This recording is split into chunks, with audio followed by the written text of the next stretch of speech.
Class 9 का motion chapter और class 11 का motion in a straight line usually he students को बहुत ज़्यादा इंटरेस्टिंग लगता है और उस चैप्टर्स में वो इजीली मार्क्स गेन कर लेते हैं।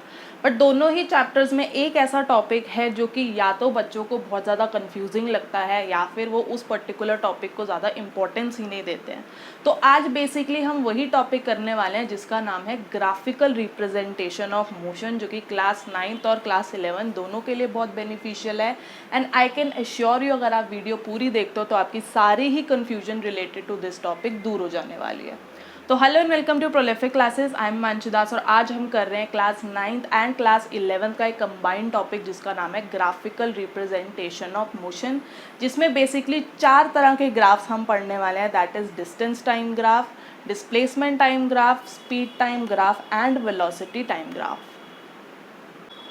तो स्टार्ट करते हैं वेलोसिटी टाइम ग्राफ से। इससे पहले मैं distance time graph and displacement time graph दोनों की ही वीडियोस ऑलरेडी अपलोड कर चुकी हूँ। तो अगर आपने वो वीडियोस नहीं देखी और अगर आप इंटरेस्टेड हैं तो कार्ड्स में भी वो वीडियो ज़रूर मेंशन होगी और डिस्क्रिप्शन बॉक्स में भी उनकी लिंक ज़रूर होगी, तो वहाँ से आप जाकर देख सकते हैं। तो स्टार्ट करते हैं हमारे वेलोसिटी टाइम ग्राफ से। ये रहा मेरा वेलोसिटी टाइम ग्राफ। सबसे पहली वाली क्वांटिटी क्या होती है, वाई एक्सिस पे आती है, और बाद वाली क्वांटिटी क्या होती है, एक्स एक्सिस पर आती है। बात करें तो वाई एक्स एक्सिस पर जो भी क्वांटिटी होती है वो हमेशा इंडिपेंडेंट क्वांटिटी होती है, और जो भी वाई एक्सिस पे होती है वो हमेशा डिपेंडेंट क्वांटिटी होती है। ये तो हम लोग पहले की दोनों ही वीडियोस में बहुत बार रिपीट कर चुके हैं। तो स्टार्ट करते हैं। फॉर सपोज अगर मेरा कुछ ऐसा बेसिक सा कर्व है जो कि एक लीनियर कर्व है in the velocity time graph, तो दो चीज़ें यहाँ पर मुझे समझनी है। डिस्टेंस टाइम ग्राफ के अंदर हमने सिर्फ और सिर्फ स्लोप पढ़ी थी, बट आज मुझे वेलोसिटी टाइम ग्राफ के अंदर एरिया अंडर कर्व भी पढ़ना है। अब ये चीज़ हमने क्यों डिस्टेंस या डिस्प्लेसमेंट टाइम ग्राफ के अंदर नहीं पढ़ी, वो भी आप जैसे यहाँ तक पहुँचेंगे आपको समझ आ जाएगी।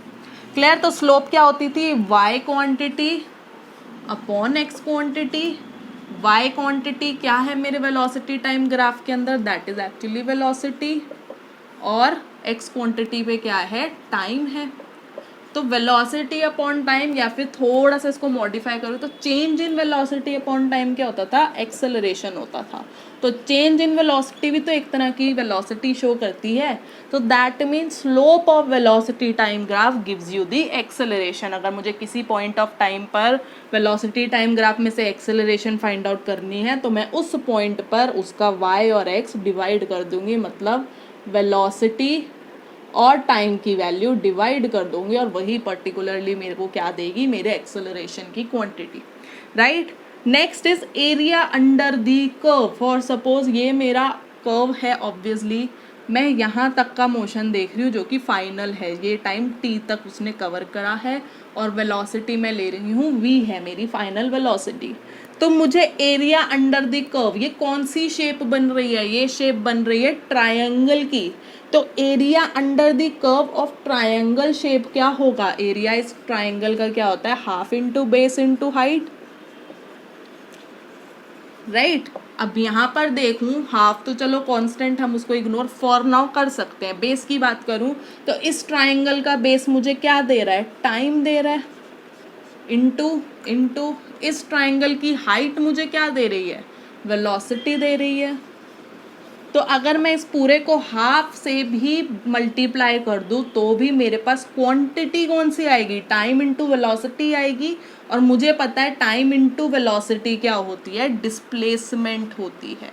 मतलब अगर मुझसे पूछा जाए कि वेलोसिटी टाइम ग्राफ के अंदर डिस्प्लेसमेंट निकालनी है किसी पर्टिकुलर पॉइंट की, तो मैं क्या करूँगी, मैं एरिया अंडर दी कर्व निकाल दूंगी। हो सकता है वो कर्व आपका कुछ ऐसा भी हो, कर्व की शेप चेंज हो सकती है। राइट? वो कुछ ऐसा दिख जाए तो ये एक ट्रपीजियम बन रहा है, तो अकॉर्डिंगली आपको शेप के आपके एरिया जो निकालना होगा अकॉर्डिंग टू द शेप आपको फॉर्मूले पता होने चाहिए। राइट? तो एग्जैक्टली हमने क्या पढ़ा, स्लोप जो होती है वेलोसिटी टाइम ग्राफ की वो मुझे एक्सेलरेशन देती है, एरिया अंडर द कर्व मुझे क्या दे देता है, डिस्प्लेसमेंट देता है। तो मतलब अगर मुझे वेलोसिटी टाइम ग्राफ में से डिस्प्लेसमेंट निकालना है किसी पॉइंट के ऊपर, तो मैं उस कर्व की जिस भी पॉइंट तक होगी वहाँ तक का एरिया अंडर द कर्व निकाल के उसका मैग्नीट्यूड बता दूंगी। अलग अलग types of velocity time graph कैसे मिलते हैं हमें क्वेश्चन पेपर में, तो सबसे पहला तो वही बेसिक सा, अगर मेरा वेलोसिटी टाइम ग्राफ जो है वो कुछ ऐसा है, that is parallel to the time axis, तो इसने मुझे क्या बताया, जैसे ही हमने डिस्टेंस टाइम और डिस्प्लेसमेंट टाइम ग्राफ स्टडी करे थे, टाइम के साथ मेरी वेलोसिटी कैसे चेंज हो रही है। इस टाइम पर वेलोसिटी फॉर सपोज v है, इस टाइम पर भी वेलोसिटी v है, इस टाइम पर भी वेलोसिटी v है, एंड सो ऑन। मतलब मेरी वेलोसिटी चेंज नहीं हो रही है। ये मुझे क्या बता रहा है कि मेरी वेलोसिटी कैसी है, मेरी वेलोसिटी है कांस्टेंट, राइट। कांस्टेंट वेलोसिटी का क्या मतलब होता है, बॉडी कैसा मोशन शो कर रही है, यूनिफॉर्म मोशन शो कर रही है, या फिर मैं बोलूँ नॉन एक्सेलरेटेड है, या फिर एक्सेलरेशन जो है वो ज़ीरो शो हो रही है। क्लियर ये चीज़। तो अगर मैं याद करूँ डिस्टेंस टाइम ग्राफ या फिर डिस्प्लेसमेंट टाइम ग्राफ के अंदर ऐसा यूनिफॉर्म मोशन का जो ग्राफ था वो ऐसा बनता था, तो इसीलिए जैसे ही मेरी एक्सिस की क्वांटिटी चेंज हो जाती है, मेरा पूरे ग्राफ की कर्व कुछ अलग ही कहानी से करने लग जाते हैं। तो ये चीज़ ध्यान रखना, डिस्टेंस टाइम ग्राफ के अंदर अगर लीनियर कर्व होती थी तो हम कहते थे यूनिफॉर्म मोशन है, but in case of velocity time graph अगर वो पैरेलल टू एक्स एक्सिस है, मतलब वो क्या होती है, वो यूनिफॉर्म एक्सेलरेशन, यूनिफॉर्म मोशन को शो कर रही है। दूसरा देखते हैं, अब अगर मैं बात करूं इसी तरीके से वेलोसिटी टाइम ग्राफ के अंदर मेरा कर्व अगर लीनियर हो जाए, तो मुझे पता है कि सेम इंटरवल ऑफ टाइम के अंदर सेम वेलोसिटीज चेंज हो रही है, तो इसका मतलब क्या है, स्लोप कांस्टेंट है। स्लोप क्या होती है वेलोसिटी टाइम ग्राफ की, एक्सेलरेशन, इसका मतलब है एक्सेलरेशन जो है वो कांस्टेंट है, या फिर अगर आपने यह टर्म पढ़ी है तो हम इसको बोलते हैं यूनिफॉर्मली एक्सेलरेटेड मोशन, कि जो एक्सेलरेशन है वो चेंज नहीं हो रही है, राइट। तो इसने मुझे क्या बताया कि मेरी वेलोसिटी टाइम ग्राफ का अगर मेरा कर्व लीनियरली स्ट्रेट होता है तो मेरा मोशन कैसा शो हो रहा है, यूनिफॉर्मली एक्सेलरेटेड मोशन शो हो रहा है। वहीं अगर बात करूं फॉर सपोज मेरा ग्राफ कुछ ऐसा हो, चलो वो भी बना देते हैं,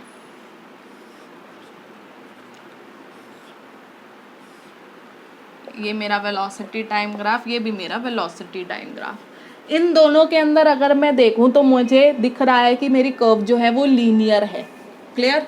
बट इसका मतलब क्या हुआ कि वो यूनिफॉर्मली एक्सेलरेटेड है, ये भी मैं पहले डिस्कस कर चुकी हूँ। मतलब एक्सेलरेशन यूनिफॉर्मली है, मतलब एक्सेलरेशन कांस्टेंट है, ये मुझे पता चल चुका है यहाँ पर भी। तो इन दोनों ग्राफ्स में क्या फ़र्क है, सीधी सी चीज़, मोशन जहाँ से स्टार्ट हुआ वहाँ से वेलोसिटी की वैल्यू क्या थी, ओरिजिन थी, मतलब यहाँ पर u मेरा ओरिजिनल वेलोसिटी क्या है, ज़ीरो थी, या फिर बॉडी ने रेस्ट पर स्टार्ट किया था, क्लियर। फाइनल वेलोसिटी जैसे ही मेरा मोशन ख़त्म हुआ तो ये मेरी फाइनल वेलोसिटी थी कुछ, एम आई राइट। मतलब जब बॉडी रेस्ट से स्टार्ट करती है तो मेरा वेलोसिटी टाइम ग्राफ का जो कर्व था वो ओरिजिन से ही पास करता है। यहीं अगर बात करूं तो यहाँ से मोशन स्टार्ट हुआ था, तो ये जो पार्ट है मेरा एक्चुअली में क्या है, ये मेरी यूनिफॉर्म जो मेरी इनिशियल वेलोसिटी थी, यहाँ पर जैसे मेरा जो मोशन था वो ख़त्म हुआ तो यहाँ पर जोन सी भी वेलोसिटी की वैल्यू थी वो मेरी क्या हो गई है, वो मेरी फाइनल वेलोसिटी हो गई है। मतलब जब ऐसा ग्राफ मुझे शो होता है, मतलब बॉडी की इनिशियल वेलोसिटी ज़ीरो नहीं थी, कोई एक पर्टिकुलर मैग्नीट्यूड था। आई गेस ये चीज़ क्लियर है, राइट। बाकी देखते हैं बेसिक सी चीज़ जो कि एक्चुअली में आपने नहीं पढ़ी है, बट यस ग्राफ आपको इन दो पोर्शन के पढ़ने पड़ेंगे, जहाँ पर हम कहते हैं कि एक्सेलरेशन कांस्टेंट नहीं है। अभी तक आपने चाहे क्लास 9th हो चाहे क्लास 11th हो, आपने सारे क्वेश्चंस उसी पे बेस करे हैं जहाँ पर मेरा एक्सेलरेशन कांस्टेंट होता था @5, @4, @9.8 मीटर पर सेकेंड स्क्वायर। तो वो एक्सेलरेशन पूरे through out the motion constant रहता था। तो वो नॉन यूनिफॉर्म एक्सेलरेशन जो है, जहाँ पर जो मेरा जो एक्सेलरेशन है वो चेंजिंग एक्सेलरेशन है, चाहे बढ़ रहा है चाहे कम हो रहा है, वो क्वेश्चंस हम लोग क्लास 9th और क्लास 11th कहीं नहीं करते हैं, बट यस मुझे उनका ग्राफ पता होना चाहिए। तो ये रहे मेरे दोनों वेलोसिटी टाइम ग्राफ्स, राइट। अगर मेरा मोशन ऐसा कुछ दिख रहा है curves, parabola upwards, parabola downwards.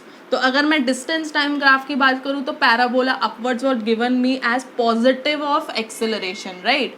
तो यहाँ पर मुझे वेलोसिटी टाइम ग्राफ क्या देगा, एक्सेलरेशन तो है ही है, बट कितनी है, इंक्रीजिंग एक्सेलरेशन है, मतलब मेरी धीरे धीरे एक्सेलरेशन चेंज हो रही है और बढ़ भी रही है। अब इसका वही मतलब है, जब मैंने इस पॉइंट पर देखा तो मेरी वेलोसिटी इतनी थी, इस पॉइंट पर देखा तो मेरी वेलोसिटी थोड़ी सी कंपैरेटिवली अगर आप देखो तो बढ़ गई है, मतलब मेरा एक्सेलरेशन कैसा है, वो इंक्रीजिंग है। क्लियर। यहाँ पर अगर बात करें अगेन, जैसे जैसे टाइम मेरा बढ़ रहा है, ये मेरी वेलोसिटी, इस पॉइंट ऑफ टाइम पर ये मेरी वेलोसिटी, राइट, टेढ़ा बन गया, इस पॉइंट ऑफ टाइम पर ये मेरी वेलोसिटी। तो जैसे ही मेरा टाइम इंक्रीज हो रहा है, मेरा चेंज इन वेलोसिटी कम होता जा रहा है। अगर इस चीज़ में ज़रा भी कन्फ्यूजन है, मैं इस चीज़ को बहुत डीपली नहीं ले रही हूँ क्योंकि आपके टॉपिक ज़्यादा रिलेटेड, आपने इससे कुछ पढ़ा नहीं है, तो आप अपनी डिस्टेंस टाइम ग्राफ या फिर डिस्प्लेसमेंट टाइम ग्राफ की वीडियोस देख सकते हो। तो अगर मेरा पैराबोला डाउनवर्ड्स है वेलोसिटी टाइम ग्राफ के अंदर, उसमें मुझे क्या शो करता है कि वो कैसी एक्सेलरेशन शो कर रहा है, that is decreasing acceleration show कर रहा है। मतलब क्या हुआ, अगर वेलोसिटी टाइम ग्राफ की अगर सिर्फ एक केस ऐसा है जहाँ पर अगर मेरी जो कर्व थी वो पैरेलल टू एक्स एक्सिस आती है, तभी और तभी मेरी जो एक्सेलरेशन होगी वो ज़ीरो होगी। बाकी किसी भी तरह की कर्व हो वो मुझे हमेशा किसी तरीके से डिपेक्ट कर रहा है कि मेरी एक्सेलरेशन जो है वो चेंज हो रही है। क्लियर। तो अब और देखते हैं आगे हम लोग एग्जैक्टली थोड़े से और क्वेश्चंस देखते हैं, ग्राफ देखते हैं टाइप ऑफ।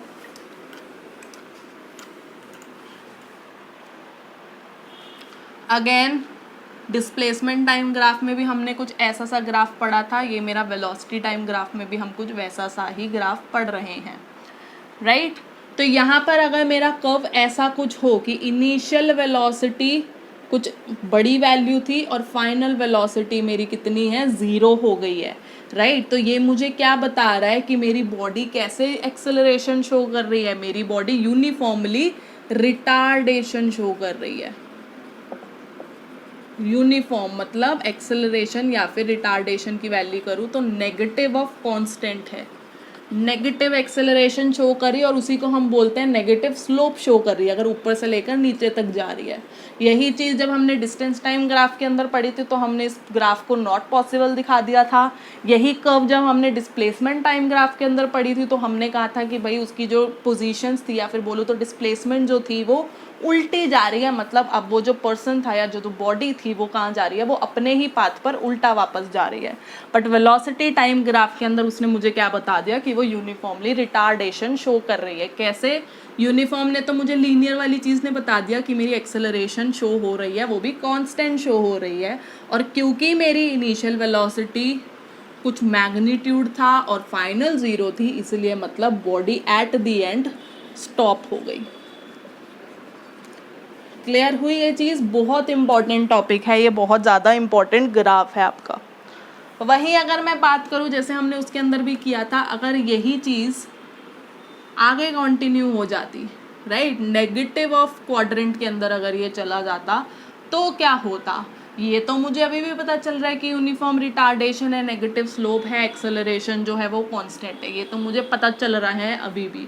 बट नेगेटिव में जाने का क्या मतलब है कि वेलोसिटी अब उल्टी डायरेक्शन, नेगेटिव ने क्या शो कर दिया कि वेलोसिटी जो है वो इनिशियल मोशन की वेलोसिटी के ऑपोजिट डायरेक्शन के अंदर है बट इंक्रीज हो रही है, राइट। तो इसका क्या मतलब है, वेलोसिटी इंक्रीज कैसे, क्योंकि जैसे जैसे टाइम बढ़ रहा है वैसे वैसे मैग्नीट्यूड भी बढ़ रहा है वेलोसिटी का, velocity increasing in opposite direction, particularly मुझे ये यही बताती है। क्लियर है ये चीज़ें। तो यहाँ पर आपका वेलोसिटी टाइम ग्राफ के सारे इंपॉर्टेंट ग्राफ्स के कर्व्स जो है हमने स्टडी कर लिए। अगर आपको कुछ भी डाउट है तो आप कमेंट सेक्शन के अंदर मुझसे पूछ सकते हैं। प्लीज़ अगर आपको वीडियो पसंद आई है तो वीडियो को लाइक ज़रूर करना, जितना हो सके अपने फ्रेंड्स एंड क्लासमेट्स के साथ शेयर करो, और चैनल को प्लीज़ सब्सक्राइब करना मत भूलना। मैं मिलूँगी आपको अपनी नेक्स्ट वीडियो के अंदर। Till then bye.